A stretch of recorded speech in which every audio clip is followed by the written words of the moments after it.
Hello, I'm sorry. Gee whiz, just finished one remarkable video. People don't watch my stuff, eh? I don't know why. Perhaps they do. They don't believe me. I mean, people don't get into the stuff that I get into, but I think God is just bored. He has time. Well, in actual fact, there is no such thing as time within the confines of his understanding, which is way beyond ours. Anyways, Cowboy Jim, I'm going to tell you a short story. I'm trying to jam as many of these in as I can, and that's the way it is. Oh, some years ago, working for some company off in some mine, running a haul truck. Actually, I think they actually had me on a hoe, which is something I love.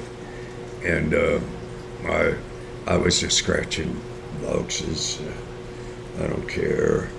I'd sit in the same place and digging and fill and redig the same hole. There's something within my heart, soul, spirit. And when I get into a strong machine, my God does something. And dear Lord, He enables me to run anything. I have no experience at anything either except haul truck. I will concentrate. Anyways, I was sitting by myself, not very many boxes to scratch, and said to the Lord, I sure would appreciate it if you would allow me the privilege and the honor of praying for my crew. And I was speaking in generalities. I tell you, I boat fell right off the seat, which was hard. I had a seatbelt on. And I heard my father say, you will get to pray for your crew. It was 5 days before Christmas. I kind of chuckled. I said, hey, I said, Father, well, do you have your work cut out for you, eh? You can't pray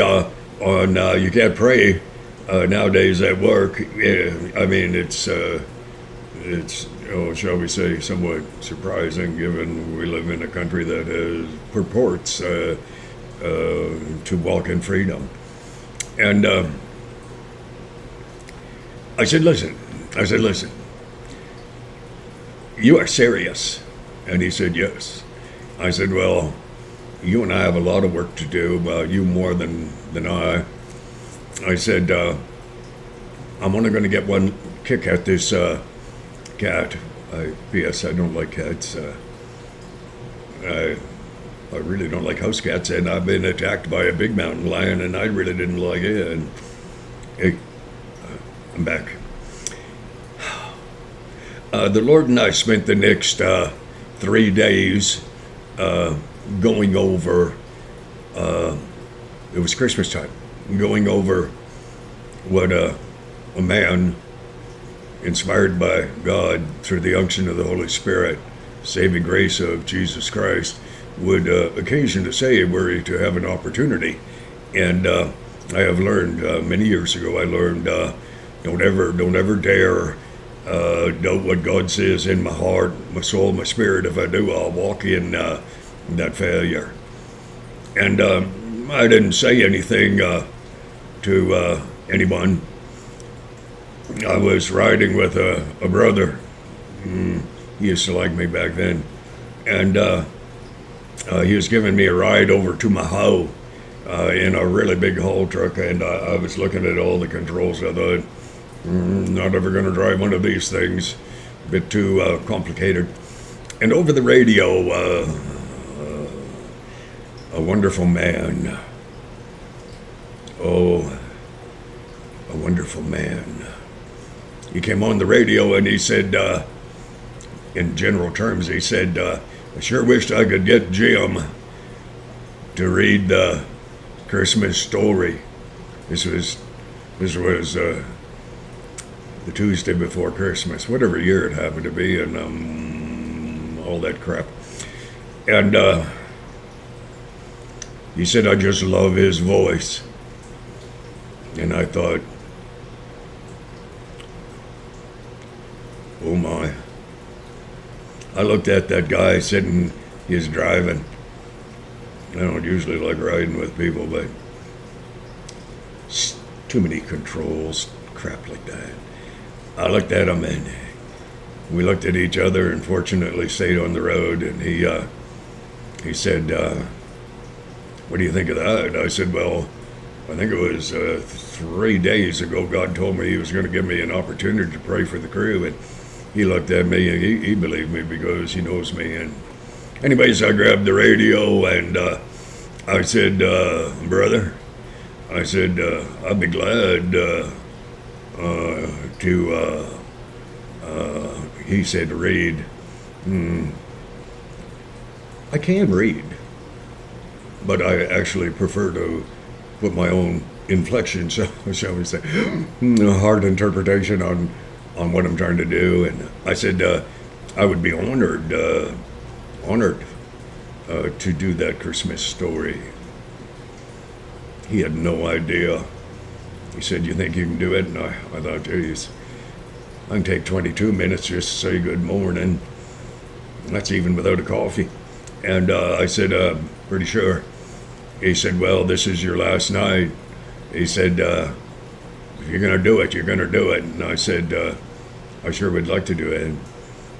This is about 9:30, 10.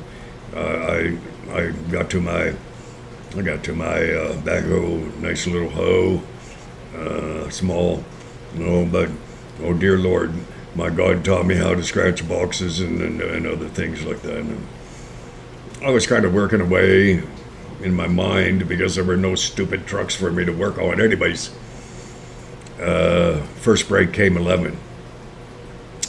I didn't say a word. And next break came 2. I didn't say anything. Finally, he come on at a couple of minutes to the last break, and he said, Jim, you only have this break ahead of us, that's all. I said, sir, I need you to ask me publicly to do this. He said, Jim, I'm asking. I said, thank you, sir, I'll do it right away. I knew that if I took it upon myself without permission, although he had given it, invited, that I'd probably be fired anyways. That's funny now. I have been let go. Anyways, break came. I said, sir, I said, my brother, I said, do you want me to do this now? He said, yes, Jim. I said, good. And the Lord and we went to work. We'd been practicing for 3 days. And I started off with the birth of Jesus Christ in the body of a wonderful baby girl child, and I concentrated on that for about a minute and a half, and then I went straight to the cross, and I delineated with the clarity that only God can give you, that God's purpose in Jesus Christ coming to this earth was, in great part, I'll call it twofold. One, he needed to find a way to enable us as corrupt humans to find a way to be at peace with him. That way was Jesus' crucifixion, his life, his birth. And it always hurt my heart, my soul, my spirit to think about what Jesus had gone through on the cross. And then I read the book of John at work at coffee break. I don't even like coffee breaks, but then I thought, hey, I'm gonna read this little Gospel of John. And I like King James, but it's because it's kind of poetic. But this was some other weird little version, and I don't even know what it was, but I'm telling you, God touched my heart with it. You see, though Jesus did suffer more than you or I could comprehend, sweat and blood poured from his body. But he had a divine purpose, and I'm sure he felt pain. I know I feel pain when I break something. It hurts. I'll guarantee you this: it doesn't hurt as much as the heart. Anyways, Jesus tricked Satan. Satan thought he had killed the Son of God. Satan thought he had duped. I won't bother spelling it for you. Grade 9 will only take you so far. And but Satan had not realized that Jesus, the Christ, the Son of the living God, was dying a very temporary death. 3 days later, Jesus arose from the dead. Children,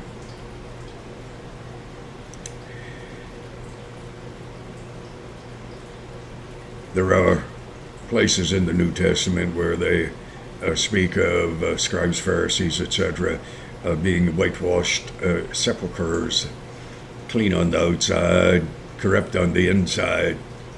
It's quite interesting. Most people who have not yet, not all, there are good people out there. Let me rephrase this. There are a lot of people walking around nowadays that are somewhat, shall we say, oh dear God,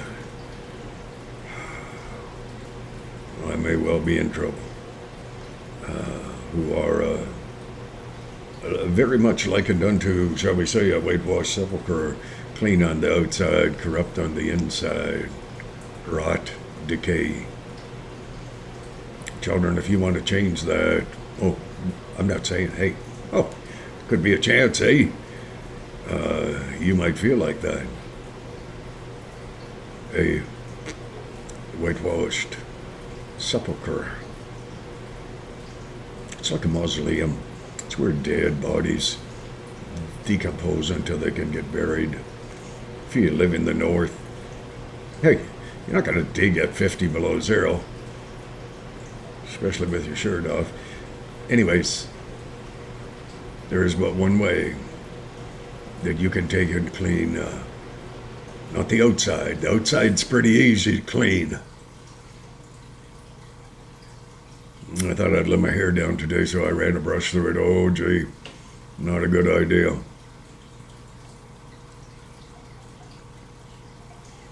There's a simple prayer. It says, God, forgive me.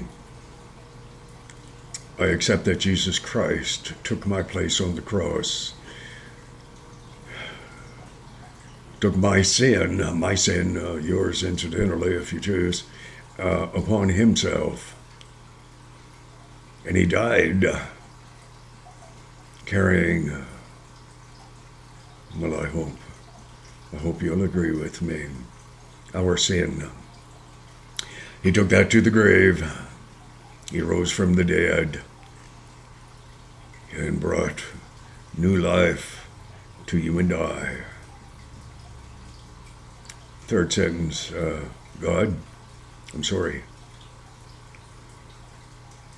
Fourth, I'm made to be what you want me to be. Children, I'm trying to be more succinct, cogent, coherent. I did try to fetch a compass around and circumnavigate this whole thing. I do so hope you don't have a clue what I just said. Well, that's my King James Bible speaking. Children, you're going to live till you die. Oh boy, I thought I was going down not too long ago. My father, I want you to know I'm real. My father, though he declares I'm fearfully and wonderfully made, I quite often am a bit coarse. Maybe a terrible surprise. Children, only you can choose. You can choose life, eternal, present. You can choose to turn your back on anything and everything other than what you desire. Children, your choice. I just hope you choose wisely, and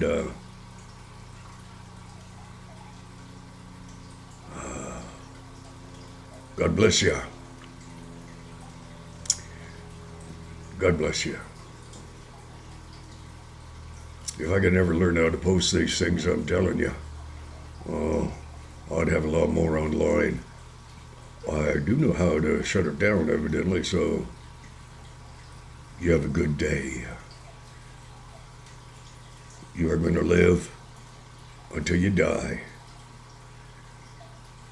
Only you have the capability of determining your eternal resting place. I don't rest much. I'm going to tour around heaven, and